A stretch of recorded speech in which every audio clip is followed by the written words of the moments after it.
একশো বার কোনো পরিবর্তন হয়নি। আমি দেখলাম তো কি অসভ্যদের মতন লোককে চড় থাপ্পড় মারছে রেগে গিয়ে, ফ্রাস্ট্রেটেড একটা রুগী। কি বলবো, কোনো পরিবর্তন নেই। সারা জীবন উনি অপরাধীকে গার্ড করে গেছেন, এখনও অপরাধীকে গার্ড করে। কোনো যুক্তিকতা আছে? একটা বয়সের মাত্রা নেই, কিচ্ছু নেই, নির্লজ্জ বেহায়ার মতন বেরিয়ে পড়েছে রাস্তায় প্রতিবাদ করতে। হ্যাঁ, একটা অপরাধী যে একটা শিশু সন্তান, 12 বছরের সন্তানকে, 12 বছরের বাচ্চাকে যে অপরাধ করে যার সাথে, তাকে সেফগার্ড করতে বেরিয়ে পড়ে। এদের কোনো লজ্জা? গঙ্গার ঘাটে শুয়োর দেখেছেন? এমন করে নাক সিটকে সিটকে পচা পাঁক খোঁজে, ওরা হচ্ছে সেই জাত। ওই গঙ্গার পাড়ে থাকে শুয়োরগুলো, ওরা পচা পাঁকের মধ্যে থাকতে চায়। ওই বিকাশ রঞ্জনের দলগুলো তাই, ওই পচা পাঁকের মধ্যে থাকে। এরা ভদ্রলোক? বিকাশ রঞ্জন ভট্টাচার্যের কথা বললেন, উনি কি নিজে ভদ্রলোক? উনি কি জানেন না ওনার দল কী করেছিলেন? মুড়ির ঝাঁপিতে কী করেছিলেন? রক্তমাখা কর্মীর ভাতের থালাতে মাকে খাইয়েছিলেন রক্তমাখা ভাত। ভুলে গেছেন? ভুলে গেছেন বিজন সেতুর খবর, বিজন সেতুর ঘটনাটা ভুলে গেছেন? আনন্দ মার্গী হত্যাকাণ্ড, যখন জ্যোতি বসুকে প্রশ্ন করা হয়েছিল যে এটা কী হচ্ছে, তখন উনি দিল্লি যাচ্ছিলেন, সাংবাদিকরা প্রশ্ন করলেন এটা কি হচ্ছে, উনি বলেছিলেন ওসব হয় ছোটোখাটো ঘটনা। নিউজ 16 ভারত, রাজনীতির অন্তরালে সত্যের সন্ধানে। একশো বার কোনো পরিবর্তন হয়নি। আমি দেখলাম তো কি অসভ্যদের মতন লোককে চড় থাপ্পড় মারছে রেগে গিয়ে, ফ্রাস্ট্রেটেড একটা রুগী। কি বলবো, কোনো পরিবর্তন নেই। সারা জীবন উনি অপরাধীকে গার্ড করে গেছেন, এখনও অপরাধীকে গার্ড করে যাচ্ছেন। এটা কোনো যুক্তিকতা আছে? একটা বয়সের মাত্রা নেই, কিচ্ছু নেই, নির্লজ্জ বেহায়ার মতন বেরিয়ে পড়েছে রাস্তায় প্রতিবাদ করতে। হ্যাঁ, একটা অপরাধী যে একটা শিশু সন্তান, 12 বছরের সন্তানকে, 12 বছরের বাচ্চাকে যে অপরাধ করে যার সাথে, তাকে সেফগার্ড করতে বেরিয়ে পড়ে। এদের কোনো লজ্জা আছে? এরা কি করে রাস্তায় মুখ দেখায়, আমার তো মাথায় কুলোয় না। এদের তো মরে যাওয়া ভালো আমি মনে করি। প্রতিবাদী কি ট্রামবাস জ্বালিয়ে, টায়ার পুড়িয়ে, লোকের ঘরবাড়ি পুড়িয়ে, লোককে মেরে, হিন্দুর ছেলেকে মেরে প্রতিবাদ, আর অন্য সম্প্রদায়ের ছেলেকে মেরে প্রতিবাদ হয় না? তখন তোমাদের সেকুলারিজম আসে, তখন সেকু মাকু বেরিয়ে পড়ে। হ্যাঁ, কারণ হিন্দু ছেলেকে ওপর বড্ড রাগ তোমাদের, আর অন্য কোনো দলের, অন্য কোনো সম্প্রদায়ের প্রতি রাগ নেই। হ্যাঁ, তাকে পিটিয়ে মেরে দেওয়া হলো, বা সে হিন্দুর ছেলে বলে বারবার হিন্দুই মার খেয়ে মরবে কেন? হে, ঠিক এই যে কথাটা আপনি বললেন, মনে রাখবেন একটা কথা, প্রতিবাদীর মৃত্যু হয়েছে কিন্তু প্রতিবাদের মৃত্যু হয়নি। সেই 5ই জুলাই 2012-তে কি কোন সরকার ছিল, সে কিন্তু ধামাচাপা দিয়ে দিয়েছিল। বরুণ বিশ্বাসের আজও কিন্তু খুনিকে ধরা পড়েনি।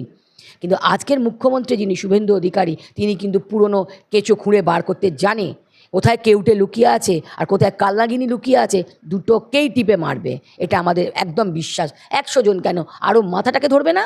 কান টানলেই তো মাথা আসবে, মাথাটাকেই আগে ধরা উচিত। যেটার মাথার মধ্যে কুবুদ্ধিতে ভর্তি রয়েছে, সেই মস্তিষ্কটাকে আগে গুঁড়িয়ে দেওয়া উচিত। তৃণমূলের দুর্নীতির শ্বেতপত্র 9-6 করে দিয়েছে, টাকা পয়সা 9-6 করে দিয়েছে, 15 বছরের মানুষকে শেষ করে দিয়েছে অর্থনৈতিকভাবে। মানুষ জানবে না যে মানুষ তার এতটা ম্যান্ডেট দিয়ে, এত আশীর্বাদ দিয়ে বিজেপি সরকারকে নিয়ে এলো, সেই সরকারের তো দায়বদ্ধতা আছে যে আগের সরকার কি করেছে সেটা জানানো সাধারণ মানুষকে। আমরা তো এটাই চেয়েছিলাম, সেই জন্য তো আমরা দুহাত তুলে আশীর্বাদ করে শুভেন্দু অধিকারীকে মুখ্যমন্ত্রী করেছি এবং বিজেপিকে ক্ষমতায় এনেছি। এটা তো আমাদের ম্যান্ডেট ছিল এবং আমাদের চাহিদা ছিল এটা আমাদের, যে আমাদের যে মুখ্যমন্ত্রী হবেন বিজেপির, তিনি আমাদের জানাবেন আগের সরকার কি করেছে। এটা আমাদের অধিকারের মধ্যে পড়ে। বুদ্ধিজীবীদের মাথায় লিপ্তা ঠিক কথা বলেছেন, যত নষ্টের গোড়ায় বুদ্ধিজীবীরা। আগে এরা ছিল বুদ্ধজীবী, তারপর এখন তৃণজীবী হয়েছে। এরা তো সরীসৃপ প্রাণী, এরা তো একে অপরকে ভর করে করে চলে। দেখুন, সিঙ্গেললি চলতে পারে না, একদম কোনো রকম অভয়ার সময় ওদের বাতি পাওয়া গেল না, ওরা রাস্তায় বেরোলো না, ওরা কিচ্ছু বেরোলো না। তাহলে ওদের আপনি কি বলবেন ডিম মারবে না? তো কি মারবে ওদের? ওদের ডিম মারলে হবে না শুধু, আর অনেক কিছু ওদের মারতে হবে, বুদ্ধির গোড়ায় ধোঁয়া দিতে হবে, তবে না বুদ্ধিজীবী হয়েছে ওরা। ওরা ধোঁয়া ফোঁয়া সব ভুলে গেছে, গিয়ে এখন ঘরের মধ্যে শীত ঘুমিয়ে পড়ে পড়েছে। টেনে বার করো, মেরে ডিম মারো ওর মাথায়। ঠিক বলেছেন দিলীপদা। দিলীপদা হচ্ছেন আমাদের একদম গ্রাসরুটের নেতা, একদম নিচু স্তর থেকে ওপরে উঠেছেন, তাই উনি জানেন যে কোথায় ঢিলটা মারবে। প্রবাসের এনকাউন্টারে সমর্থন মা, ওরা কি নিজেরা ভদ্রলোক? বিকাশ রঞ্জন ভট্টাচার্যের কথা বললেন, উনি কি নিজে ভদ্রলোক? উনি কি জানেন না ওনার দল কী করেছিলেন? মুড়ির ঝাঁপিতে কী করেছিলেন? রক্তমাখা কর্মীর ভাতের থালাতে মাকে খাইয়েছিলেন রক্তমাখা ভাত। ভুলে গেছেন? ভুলে গেছেন বিজন সেতুর খবর, বিজন সেতুর ঘটনাটা ভুলে গেছেন? আনন্দ মার্গী হত্যাকাণ্ড, যখন জ্যোতি বসুকে প্রশ্ন করা হয়েছিল যে এটা কী হচ্ছে, তখন উনি দিল্লি যাচ্ছিলেন, সাংবাদিকরা প্রশ্ন করলেন এটা কি হচ্ছে, উনি বলেছিলেন ওসব হয় ছোটোখাটো ঘটনা। উনি ভুলে গেছেন? হ্যাঁ, একটা শিশু সন্তানকে, বাচ্চাকে ছুঁড়ে ফেলে দেওয়া হয়েছিল আগুনের মধ্যে। ওরা ভুলে গেছে ওদের নিজেদের অপকর্মগুলো। না, আজকে বড্ড ভদ্রলোক সেজেছেন। ভদ্রলোকের চামড়ার রাখলে হবে না, সাধারণ মানুষ সব জানে। সেই জন্য 34 বছরের সরকারের চামড়া গুটিয়ে নিয়েছে, কিচ্ছু করার নেই। ওরা ভদ্রলোক নয়, ভদ্রলোক হলে তাহলে ওরা মরা খুঁজতো না। বুঝেছেন? ওরা ভদ্রলোক নয়, হতে পারে না ভদ্রলোক। রক্তের মধ্যে কোথাও দোষ লুকিয়ে আছে। দেখছেন না, ওরা গেছিলো মমতা ব্যানার্জিকে সাপোর্ট করতে, বলেছিল আপনার সব লড়াই আমরা লড়বো। তারপরে কি করলো, ওই চোর দেবরাজের কাছে গেল, হলো না, সেখানেও কিছু হলো না দেবরাজের কাছে, চোরটার কাছে। তারপর এখন এসেছিল সুভাষ মণ্ডলের কাছে। মানে কত বড় ভদ্রলোক ওরা, চিন্তা করে দেখুন, এই বামপন্থীরা কত বড় ভদ্রলোক, ছোটো লোকেরও অধমেরা। সুষ্ঠুভাবে মানুষকে থাকতে দেবে না, শান্তিতে থাকতে দেবে না। ওদের তো একটাই টার্গেট, রাজ্যে অশান্তি সৃষ্টি করে রাখো। আর মধ্যিখান থেকে এই লায়কালি কে, সুজন চক্রবর্তী কে, বুঝতে পারছে না এদের ইঙ্গিতটা কোন দিকে যাচ্ছে। এরা সুস্থ মানুষকে অসুস্থ করে যাচ্ছে, সুস্থ সমাজটাকে অসুস্থ করে দিকে, গন্ডগোল করে আগুন জ্বালিয়ে এরা বরাবর বাসটাম জ্বালিয়ে। শৃঙ্খলাবোধের তো কিচ্ছু নেই, আবার বলে আমাদের রেজিমেন্টাল দল। কোনো শৃঙ্খলাবোধের কিচ্ছু নেই, ওরা কিচ্ছু বোঝে না। এরা জানে এইভাবে অত্যাচার করে, মানুষের উপর অত্যাচার করে রাজনীতি করতে হবে, টিকে থাকতে পারবে, নইলে তোরা শেষ হয়ে গেছে। বুঝতে পারছি, সাধারণ মানুষ বুঝে নিয়েছে, মনে ভাবছে আশা আসে, আশায় বাঁচে চাষা, মনে ভাবছে বোধহয় আমরা আবার ফিরে আসবো। তোরা কোনো দিন আর ফিরবি না, নিশ্চিন্তে ঘুমিয়ে পড়। এবারে হয়ে গেছে তোদের রাজনীতি। গুন্ডা দমন আইনটা খুব শিগগিরই সোমবার থেকেই শুরু করে দিচ্ছেন মুখ্যমন্ত্রী। তার আইনের আওতায় পড়লে বুঝতে পারবে এই রাজ্যে টায়ার জ্বালানো, বাস জ্বালানো, ট্রাম জ্বালানোর কী মজা। এই যে মুর্শিদাবাদে হিন্দুদের উপর তো কোনো দয়া মায়া নেই, ওদের তো এক সম্প্রদায় নিয়ে থাকলেই হয়ে যাবে। দেখ, বুঝতে পারছেন না, বিকাশ রঞ্জন তাহলে গরু খায়? হ্যাঁ, ব্রাহ্মণের ছেলে হলে ছেঁচে ছেঁচে যায়, লজ্জারই একটু নির্লজ্জ বেহায় একটা লোক। ওর বর্দাকে গিয়ে একটু খাওয়ান না, ওই যে সেলিম দাদা আছেন, ওনাকে গিয়ে একটু সুরের মাংস খাওয়ান না, দেখুন না কীরকম শিরে করে দেবে, চড়িয়ে চড়ক গাছ দেখিয়ে দেবে ওনাকে। উনি তো লজ্জা টজ্জা কিচ্ছু নেই, তাহলে উনি এখন কেন করবেন? হিন্দুদের প্রতি কোনো সেন্টিমেন্ট নেই ওদের। ওদের ওই সেকু মাকুর দলগুলো সব ওই আর একটা সম্প্রদায়কে নিয়ে বেঁচে আছে, ওদের ওরই মনে করছে ওদের নিয়েই বেঁচে থাকলে চলে যায়। দাও, চন্দন দাস, হরগোবিন্দ দাস কী ছিল? হিন্দু ছিল।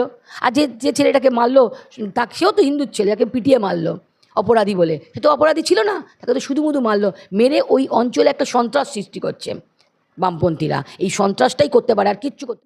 সেই জায়গাতেই মুখ্যমন্ত্রী মোক্ষম ঘাট। গঙ্গার ঘাটে ওই শুয়োর দেখেছেন, এরকম করে নাক সিটকে পচা পাঁক কোচে, ওরা হচ্ছে সেই জাত। ওই গঙ্গার পাড়ে থাকে শুয়োরগুলো, ওরা পচা পাঁকের মধ্যে থাকতে চায়। ওই বিকাশ রঞ্জনের দলগুলো তাই, ওই পচা পাঁকের মধ্যে থাকবে। ভুলে যাচ্ছে বারবার যে এখনকার মুখ্যমন্ত্রীর নাম শুভেন্দু অধিকারী। পচা পাঁক থেকে টেনেও বার করে নিয়ে আসবে পাপীদের কোথাও কোনো রেহাই নেই। ট্রাম বাস সরকারি সম্পত্তি পোড়ানোর দায় ওর বাবার বাড়ি থেকে বেচে দিয়ে ওর পয়সা নিয়ে আসবে। অত সহজ নয় সরকারি সম্পত্তি নষ্ট করা। আপনার ওটা বাবার পয়সায় হয়নি, জ্বালানো পোড়ানো করবার আগে চিন্তা করবেন আপনারা। বামপন্থীরা শেষ হয়ে গেছেন, কেন এত ফটার করতে রাস্তায় বেরোন বলুন তো? এদের সঙ্গে কি মৌলবাদী যোগ আছে বলে মনে? একদম সন্ত্রাসবাদীদের যোগ আছে, শুধু মৌলবাদী কেন, সন্ত্রাসবাদী। এক বিশেষ সম্প্রদায়ের মানুষ যারা এইগুলো করায়, যাদের দিয়ে এই সেকু মাকুর দল যারা করায় যাদের দিয়ে, আর তারা একটা বোকার দল, তারা ওদের কথায় নেচে উঠে এই কাজগুলো করে, বুঝতে পারছে তার শাস্তির ফলটা কী। কথা দিয়েছিলেন মুখ্যমন্ত্রী, তেমনি কাজ। আবারও বললাম, এবারের মুখ্যমন্ত্রীর নাম শুভেন্দু অধিকারী। কড়া হাতে গুন্ডা দমন আইন বার করেছেন, সঙ্গে সঙ্গে আইন প্রচলন করেছেন। এবার ওনাকেও, অপরাধীদেরও বুঝতে হবে এবার আর কোনো কোর্ট কাচারি নয়, আর কোনো বিকাশ রঞ্জন আসবে না বাঁচাতে। কিন্তু একদম ওই স্পটেতেই তোমার হাওয়া হয়ে যাবে, খরচার খাতায় তুমি চলে যাবে। অতএব ভেবে চিনতে কাজ করো। গেল 8 তারিখে অভিষেক বন্দ্যোপাধ্যায় কণ্ঠস্বর দেবে না, ওকে ঘাড় ধরে দেওয়াতে হবে। ওর মতো নির্লজ্জ বেহায়া একটা নেতা আমি তো চোখে দেখিনি কোনো দিন। এরকম হয় নাকি? আবার দাঁড়িয়ে গাড়ির ওপর দাঁড়িয়ে নেতা সাজেছে, তো নেতা সেজে এখন তো কণ্ঠস্বরে দিতেই হবে। কাকুকে মনে আছে আপনাদের? কাকু বলেছিল না কণ্ঠস্বর দেবো না। আর আমার যে বস, তাকে কেউ ধরতে পারবে না, বাপেরও বাপ আছে, ঠিক ধরা পড়েছে। কণ্ঠস্বর দেবে না, ও ঘাড় দেবে, ওর বাবা দেবে কণ্ঠস্বর, বুঝেছেন তো? দিতে তো হবেই। আর ডিম তো ওদের পৈতৃক প্রপার্টি, ডিম ভাত খাওয়ায়, 21শে জুলাই ডিম ভাত, অন্যদিকে ডিম ভাত, ডিম তো খেতেই হবে ওকে। একটা কথা আছে না তো, কবি বলেছেন, মেলাবেন তিনি মেলাবেন, আমি কিন্তু ম বসাবো না, আমি ওখানে ক বসাবো। তাহলে কি হবে ওটা? কেলাবেন তিনি কেলা। একদম সিম্পল ভাষায় ওনাকে, কারণ উনি নেতা হওয়ার যোগ্য নন। যে তার কর্মীদের উস্কে দিয়ে পালিয়ে যায়, তাকে ওরকমভাবেই উচিত শিক্ষা দেওয়া উচিত। শুধু ডিম নয়, পচা বেগুন, পচা টমেটোরও সঙ্গে দরকার আছে। আর একটা যে গ্রিল টিলে রং করে না, কালো কালো রং, ওটা ওনার মুখে লাগিয়ে দিন, তারপরে দ্বিতীয় দিন আর বেরোতে পারবে। কিন্তু আদালতের ডিম তো খেতেই হবে, এখন ডিম থেরাপি চলছে। আপনি তো কিচ্ছু করতে পারবি না। জনতা উত্তপ্ত হয়ে গেছে। সাধারণ মানুষকে যেভাবে 15 বছর ধরে নিপীড়ন করেছে, অত্যাচার করেছে, তার প্রতিবাদে এই 2-4টে পচা ডিম খাবে তো কী অসুবিধা আছে ওর? ও যখন গাড়ির ওপর উঠে পকেটে হাত দিয়ে বড় বড় লেকচার মেরে গেছে, মানুষকে নির্যাতন করে গেছে, তার দায়টা নেবে কে নেবে? ওই পচা ডিম ওকে খেতেই হবে। ও খাবে না, ওর ঘাড় খাবে, পুরো ফ্যামিলি খাবে। সেদিনকে তো হাজরা মোড়ে খেত, ওর পিসিও খেত, কিন্তু ঢুকে পড়েছিল, বাড়ি থেকে বেরোয়নি, কিন্তু পিসিও খেত পচা ডিম। আমার বিজেপি কোনো কর্মী কিছু করবে না। বিজেপির একটা শৃঙ্খলা বোধ আছে, সাধারণ মানুষ করছে এগুলো, রেগে, একটা ক্ষোভে, দুঃখে করছে এটা। উনি যখন পুলিশের কাছে জিজ্ঞেস ওকে নিয়ে যাচ্ছে, পুলিশ কত খোঁজ করবে? আমাদের তো কোনো ওইভাবে কোনো অস্ত্র নিয়ে আমরা যাচ্ছি না। ডিম থেরাপি, ডিম মারবে, ডিম তো মারবেই ওকে, কারণ ওরা ডিম খেতে ভালোবাসে। আর ডিম শুধু কেন, আমি তো বলবো অনেক কিছু আছে যা দিয়ে ওকে মারা উচিত।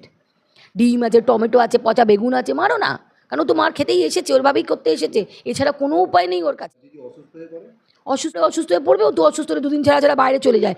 এমন চিকিৎসা ব্যবস্থা ওর পিছিয়ে করে গেছে যে ওকে বাইরে যেতে হচ্ছে, আর আমাদের মতো সাধারণ কর্মীকে সরকারি হসপিটালে যেতে হচ্ছে। মানে দুর্ভাগ্যটা চিন্তা করুন। ও ভুলে যাচ্ছে যে এখন আর ওর পিসি মুখ্যমন্ত্রী নেই, এখনকার মুখ্যমন্ত্রীর নাম হচ্ছে শুভেন্দু অধিকারী। কী করে কাঁটা দিয়ে কাঁটা তুলতে হয় না, শুভেন্দু অধিকারী খুব ভালো করে জানে। এটা ভাইপোকে খুব মনে মাথায় ঢুকিয়ে নেওয়া উচিত। দেখছেন নিউজ 16 ভারত, রাজনীতির অন্তরালে সত্যের সন্ধানে।